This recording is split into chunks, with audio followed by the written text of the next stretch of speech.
Gustiani.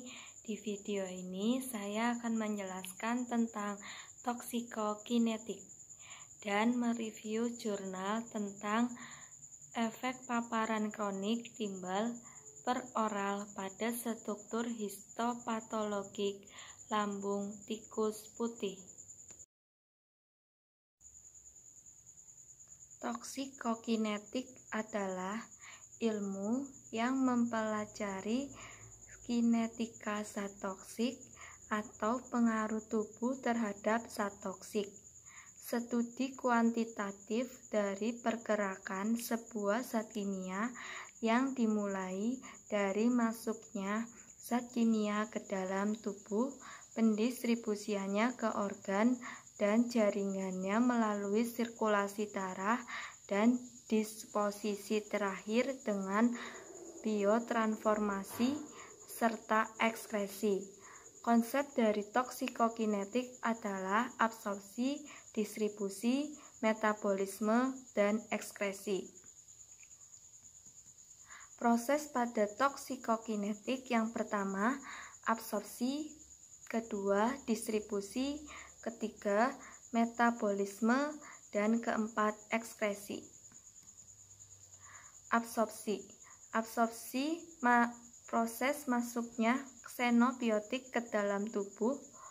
Tempat absorpsi mukosa, saluran pencernaan, pernapasan, atau mukosa kulit. Faktor yang mempengaruhi absorpsi yang pertama, rute pemberian atau jalur paparan oral, bukal, dalam pipi, bagian sublingual, bawah lidah, rektal, supositorio, intramuskular, subkutan, inhalasi, topikal, transdermal, dan intervena.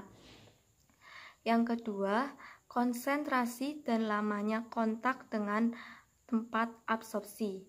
Kecepatan absorpsi dipengaruhi oleh perbedaan konsentrasi, luas permukaan tempat absorpsi, dan lamanya kontak dengan tempat absorpsi. Ketiga, sifat fisika dan kimia xenobiotik.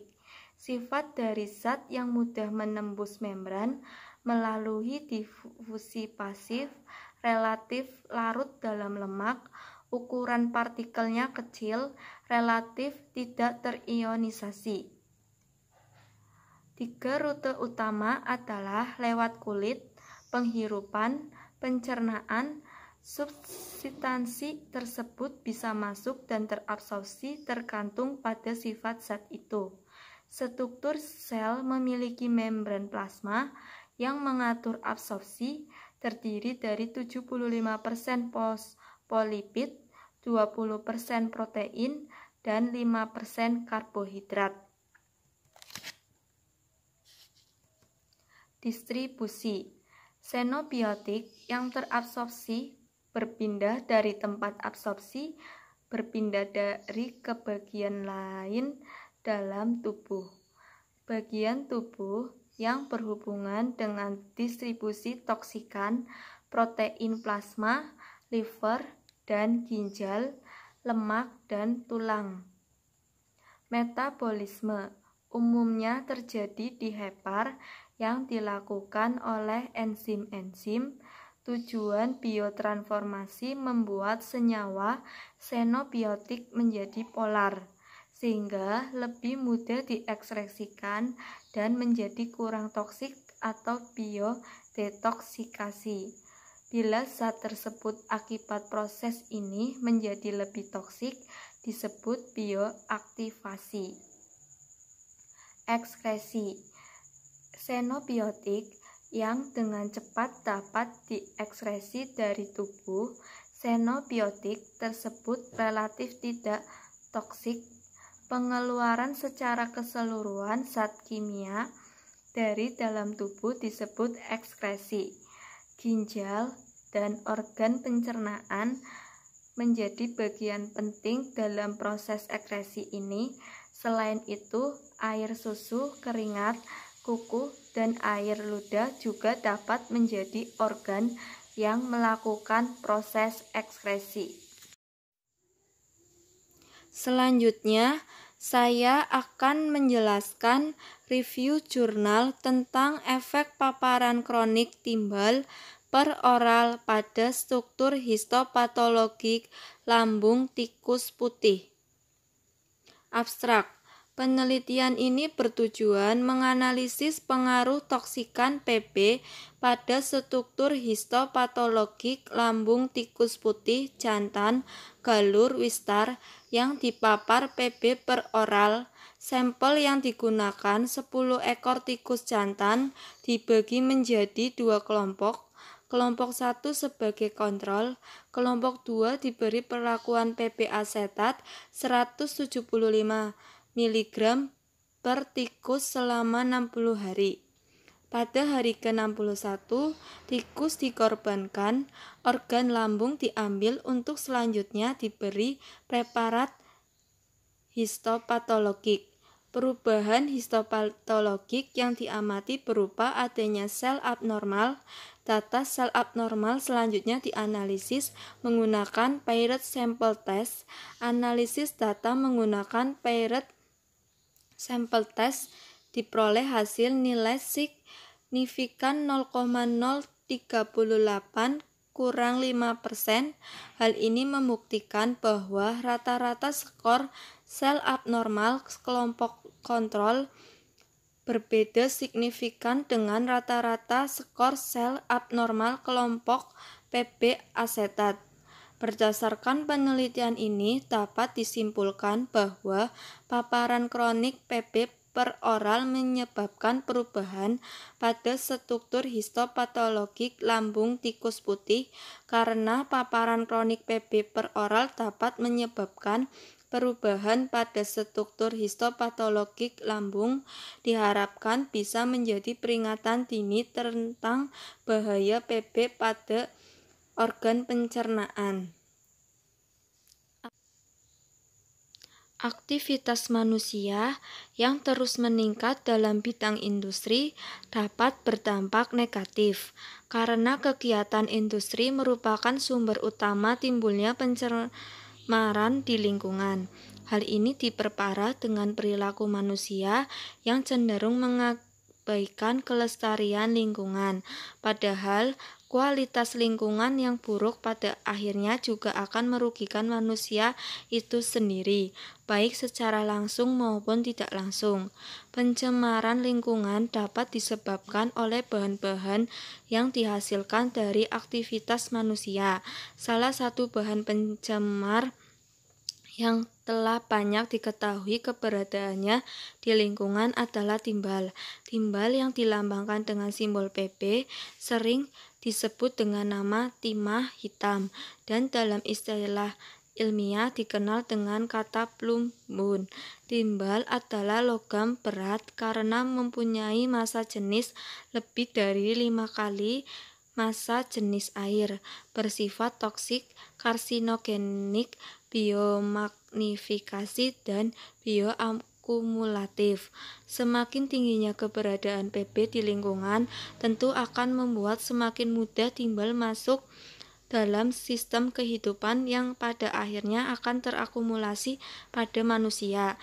Jika terkonsumsi oleh manusia, Pb dapat menyebabkan berbagai penyakit seperti gangguan kesadaran, anemia, kerusakan ginjal, hipertensi, neuromuskular, konsekuensi patofisiologis, kerusakan saraf pusat, dan perubahan tingkah laku.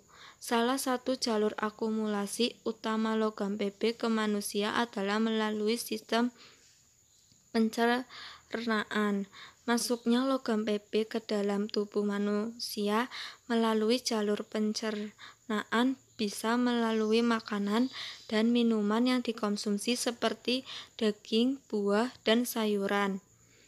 Masuknya Pb peroral ke dalam tubuh manusia ini diduga bisa mengaruhi organ-organ pencernaan, salah satunya adalah lambung, karena lambung akan selalu berhubungan dengan semua jenis makanan dan minuman yang dikonsumsi. Di lambung terjadi pencernaan makanan secara mekanik oleh dinding lambung dan pencemaran kimiawi oleh enzim-enzim pencernaan. Menurut Yushi et al. 2012, senyawa Pp secara langsung dapat menghambat kerja enzim dan menghambat penyerapan mineral oleh tubuh.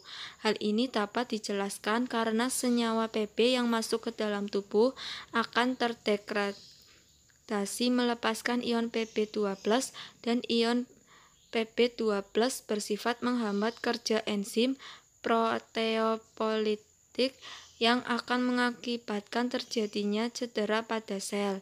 Selain itu, ion-ion Pp2+ dapat menggantikan ion-ion dengan endogen dari metaloenzim yang menyebabkan enzim tidak aktif. Penyakit atau kelainan pada lambung menempati urutan ke-14 dalam kategori penyebab kematian utama untuk semua umur, 1,7%. Urutan ke-10 dalam kategori penyebab kematian pada kelompok umur 45-54 tahun. Menurut Malik, paparan Pp per oral dapat menyebabkan kerusakan pada organ-organ penting seperti hati dan ginjal. Untuk menganalisis apakah paparan Pp per oral dapat menyebabkan kerusakan pada organ lambung, maka dilakukan penelitian ini dengan menggunakan tikus sebagai model toksikokinetik yang dapat terjadi pada manusia. Metode penelitian. Penelitian ini merupakan penelitian eksperimental laboratorium dengan rancangan tes randomized control group design. Populasi dalam penelitian ini adalah tikus jantan, galur wistar. Sampel penelitian adalah 10 ekor tikus berumur 2-2,5 bulan dengan berat kurang lebih 200 gram yang dibagi menjadi 2 kelompok, masing-masing 5 ekor. Kelompok 1 sebagai kontrol, kelompok 2 diberi perlakuan PP asetat 175 mg per gram berat badan tikus per hari selama 60 hari. Variabel dalam penelitian ini ada 3, yaitu variabel bebas, tergantung, dan terkendali. Variabel bebas dalam penelitian ini berupa pemberian Pp per oral, variabel tergantung berupa kerusakan struktur histopatologik lambung tikus putih, serta variabel terkendali berupa jenis kelamin, umur tikus, dan pakan. Perlakuan dilakukan selama 60 hari. Pada hari ke-61 tikus hematoksilin eosin. Perubahan histopatologik yang diamati berupa adanya sel abnormal. Pemberian skor sel abnormal dilakukan menurut Mustaba et al. 2012, yaitu 0 sel normal, 1 sel abnormal ada sedikit, 2 sel abnormal banyak. Data sel abnormal yang diperoleh dianalisis dengan menggunakan uji statistik Piret Sample Test. Senyawa Pb yang masuk secara oral ke lambung akan menyebabkan akumulasi senyawa Pb pada lambung. Hal ini dapat terjadi karena akumulasi senyawa Pb lebih tinggi jika dibandingkan dengan ekskresinya. Senyawa Pb yang terakumulasi di lambung akan mengganggu keseimbangan antara faktor ofensif dan faktor defensif. Dengan terakumulasinya senyawa Pb pada lambung, faktor-faktor ofensif seperti asam, HCl, no-nitric oxide, pepsin, reaktif oksigen, spesies ROS, dan Helicobacter pylori akan meningkat, sehingga lapisan mukosa dinding lambung yang sensitif akan mudah rusak. Senyawa Pb diketahui menyebabkan mekanisme toksisitas yang berspektrum luas. Senyawa Pb dapat menghambat kerja enzim dan penyerapan mineral. Hal ini dapat dijelaskan karena Pb sangat mudah berikatan dengan sistein, lisin, dan histidine. histidin imidazol. Pb dapat berikatan dengan protein dengan menggantikan ion-ion endrogen dari metaloenzim. Ikatan antara Pb dengan protein akan membentuk ikatan protein logam, yaitu metalothionin Pb. Hal ini terlihat jelas secara mikroskopik dengan adanya badan inklusi dalam sel yang terpapar Pb. Ikatan protein logam yang terbentuk metalothionin Pb akan menyebabkan enzim yang berikatan dengan protein menjadi tingkat aktif. Selain dapat berikatan dengan protein, Pb membentuk ion-ion organometalik yang dapat dengan mudah larut dalam lemak. Sifat ion logam Pb yang mudah larut dalam lemak ini menyebabkan ion Pb mampu menembus membran sel dan terakumulasi di dalam sel. Pb yang terakumulasi di dalam sel akan menurun kadar antioksidan dan meningkatkan produksi radikal bebas. Ketidakseimbangan antara serangan radikal bebas dan pertahanan antioksidan pada jaringan dan sel akan mengarah pada terjadinya kerusakan organ. Melewati membran sel, Pb yang ada di dalam sel akan berinteraksi terhadap komponen intrasel yang pada akhirnya akan menginduksi badan inklusi di dalam sel. Di dalam sel, senyawa Pb yang terakumulasi akan terdegradasi melepaskan ion Pb2+. Sifat dari ion Pb2+ adalah dapat menghambat kerja enzim proteolitik. Terhambatnya kerja enzim proteolitik dapat mengakibatkan terjadinya cedera pada sel. Jika semakin banyak sel yang rusak, akan mengarah pada terjadinya kerusakan jaringan dan akibatnya dapat mengakibatkan kerusakan organ. Kerusakan organ pada hewan kelompok perlakuan yang dipapar dengan Pb ditandai dengan tingginya skor sel abnormal pada lambung. Kesimpulan, paparan kronik Pb per oral menyebabkan perusakan pada struktur histopatologik lambung tikus putih. Sekian penjelasan dari video saya. Wassalamualaikum warahmatullahi wabarakatuh.